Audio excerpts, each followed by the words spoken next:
Hello everyone. आज हम लोग देखेंगे क्लास 9th का जो ज्योग्राफी है, इसमें हम लोग देखेंगे उसका चैप्टर नंबर 4।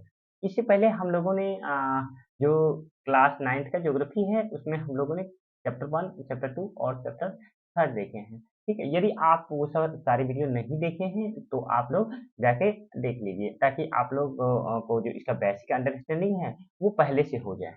चलिए हम लोग देखते हैं आज चैप्टर 4 जिसमें बात की गई है क्लाइमेट की। देखिए क्लाइमेट एक टर्म होते हैं और यदि हम इसका हिंदी में मीनिंग जाने तो दैट इज द जलवायु। ठीक है, क्या होता है? जलवायु होता है। और एक टर्म और भी होता है इसी इस just similar to, that is the weather. ठीक है, कभी कभी आपसे पूछा जाता है कि आप बताइए कि ये जो वेदर है और क्लाइमेट है, what is the difference between both? दोनों में क्या अंतर है? तो देखिए यहाँ पे उसी चीज के बारे में बताया गया है कि देखिए जलवायु जो होती है क्या होती है? जो वेदर है, ठीक है? वेदर यदि लॉन्ग टाइम तक एक ही टाइम की वेदर जो एग्जिस्ट करती है, उसी को हम लोग क्या बोलते हैं? जलवायु बोलते हैं, यानी क्लाइमेट बोलते हैं।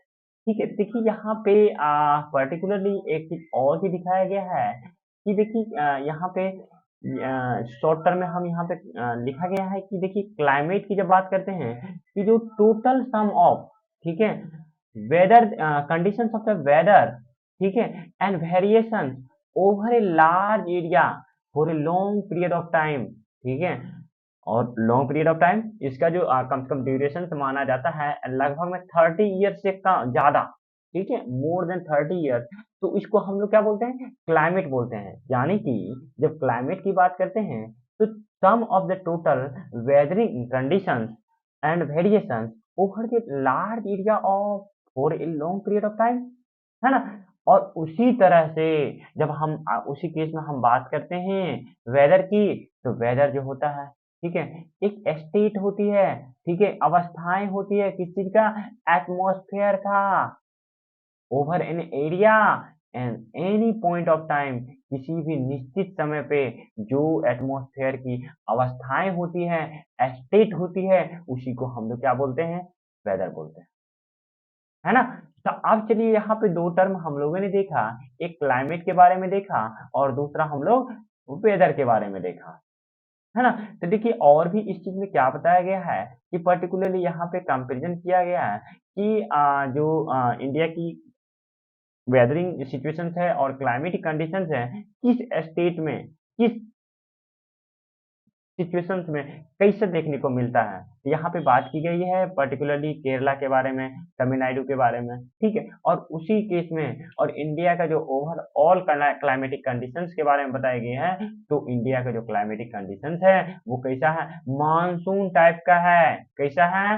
मानसून टाइप का है। और एशिया में जब बात करते हैं, जो कि हम लोग बात करते हैं साउथ एंड साउथ ईस्ट की, ठीक है, उसके अपेक्षा में, ठीक है, उसी तरह से जो प्रेसिपिकल रीजनल वेरिएशंस हैं, वो क्लाइमेटिक कंडीशंस पूरे देश में आपको देखने को मिलता है। कहाँ पे?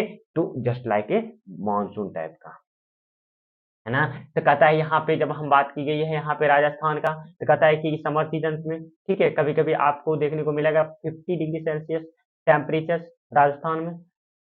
कहाँ पे? किस एरिया में? डेजर्ट वाले एरिया में, है ना? तो वही हम बात करते हैं ये कहाँ का? तो जम्मू कश्मीर का, ठीक है? जम्मू कश्मीर में कौन-सा जगह? तो पहलगाँव। तो यहाँ पे बात की गई है, यहाँ पे आपको देखने को मिलेगा 20 डिग्री सेल्सियस, है ना? उसी तरह से फिर आगे बात की गई है, कुछ ऐसे भी एरिया हैं जो जम्मू कश्मीर में जहाँ पे तापमान आपको -45 डिग्री सेल्सियस तक देखने को मिलता है ना? और उसी केस में फिर आगे बात की गई है तिरुवनंतपुरम की, जो कि आपको टेम्परेचर देखने को मिलेगा कितना? तो 22 डिग्री सेल्सियस तक के आपको देखने को मिलते हैं। तो इस तरह से क्या होते हैं ना, वेरिएशंस होते होते हैं जो टेम्परेचर्स हैं। देखिए अगर वेरिएशंस करते रहें, एक ही टाइप के वेरिएशंस होते जा रहा है, ठीक है, वो 30 साल तक मान लीजिए कि इस समय अभी गर्मी का मौसम है, ठीक है, जून का मौसम है, फिर अगले मंथ अगले ईयर जो जून आएगा उस समय भी ऐसा ही सिचुएशंस रहेगा, तो ये क्या हो गया? क्लाइमेट हो गया, है ना? और आप सपोज कीजिए अभी तुरंत बारिश हो जाए, तुरंत गर्मी हो गया, तो ये क्या हो गया? वेदर हो गया। है ना? तो जस्ट एटमॉस्फेयर का जो स्टेट होता है ना, वो होता है वेदर। अगर वही लॉन्ग पीरियड ऑफ टाइम तक एक ही टाइप की वेदरिंग सिचुएशंस बना हुआ है, तो उसे क्या बोलेंगे? उसे बोलेंगे हम क्लाइमेट। अब देखिए यहाँ पे बात की गई है रिलीफ के बारे में। कहता है क्या कि जो मेजर रोल होता है रिलीफ का होता है, और इस तरह से जो डिटरमाइन करता है ये क्लाइमेट की जो प्लेस है, ठीक है, उसके अनुसार इसको डिटरमाइन किया जाता है। कहता है हाई माउंटेन एक्ट बैरियर्स, ठीक है, for a cold and hot winds. और इस तरह से ये सब किसके कारण होता है? प्रेसिपिटेशंस के कारण होता है। कहता है यदि, ठीक है, हाई इनफ ला in the path rain bearing, ठीक है, विंड्स आपको देखने को मिलता है। कहता है the leeward side of mountain remain क्या चीज? रिलेटिवली ड्राई, सूखा देखने को मिलेंगे, है ना?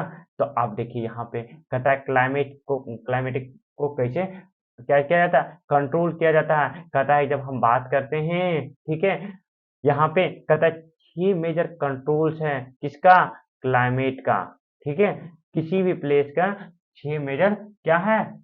कंट्रोल करने का टेक्निक है, ठीक है। इसमें देखिए क्या-क्या चीज़ देखते हैं, हम लोग लैटीट्यूड को देखते हैं, एल्टीट्यूड को देखते हैं, प्रेशर्स को देखते हैं, विंड सिस्टम्स को देखते हैं, डिस्टेंस फ्रॉम सी, ठीक है, उसके बाद ओशियंस करेंट्स को देखते हैं, उसके बाद रिलीफ फीचर्स को देखते हैं। ये सारी चीज़ को हम लोग क्या करते हैं? ऑब्जर्व करते हैं, देखते हैं। किस चीज़ के लिए? क्लाइमेट को कंट्रोल करने के लिए। अब देखिए आगे बात की गई है, कहता है due to the curvatures of the earth, earth के कर्वेचर्स के कारण, ठीक है, the amount of the solar energy receive very according to the latitude. कहता है कि देखिए कर्वेचर्स के कारण, अर्थ के जो कर्वेचर्स हैं उनके कारण क्या होते हैं कि जो अर्थ पे, ठीक है, सोलर एनर्जी है वो वेरिएशंस करके, वेरीज करके लैटिट्यूड के अकॉर्डिंग हमें रिसीव्ड होते हैं, जिसका परिणाम क्या देखने को मिलता है कि जो एयर है टेम्परेचर जनरली आपको डिक्रीज करते हुए देखने को मिलेगा। कहाँ से? इक्वेटर के टुवार्ड्स, ठीक है, पोल के तरफ, इधर पोल के साइड। और उसके बाद कहता है जैसा कि surface of the earth higher altitude the atmosphere become the less dense and the temperature decrease. धीरे धीरे क्या होते रहते हैं? टेम्परेचर डाउन होते देखने को मिलते हैं। अब देखिए उसी केस में फिर बात की गई है क्या चीज़ का कि जो पर्टिकुलरली यहाँ पे बताया गया है कि जो डिस्टेंस है, कहता है कि at the distance from the sea increase its moderating influence decreases and people experience extreme weather conditions. इस तरह से क्या होता है? जो कंडीशन होता है वो धीरे धीरे क्या होता है, जैसे कि देखिए लैटिट्यूड के जितना निकट आते जाते हैं, ठीक है, देखिए इक्वेटर के जितना नजदीक आप पहुंचते जाएंगे आपको उतना ही ज्यादा गर्मी फील होगा, ठीक है। क्यों?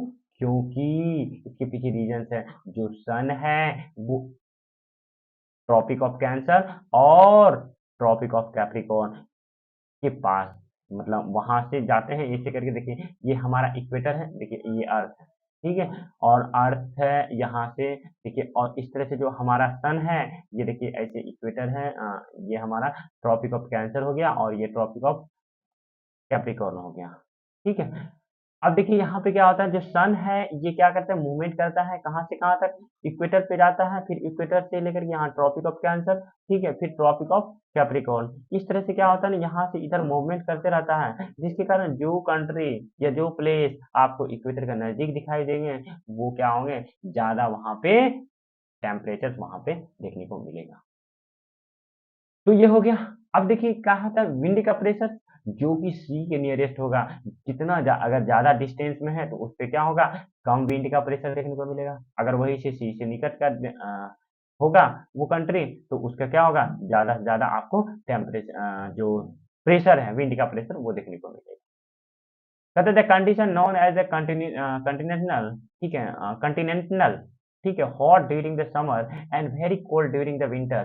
कहता ocean currents along with the onshore winds affect the climate of the coastal area।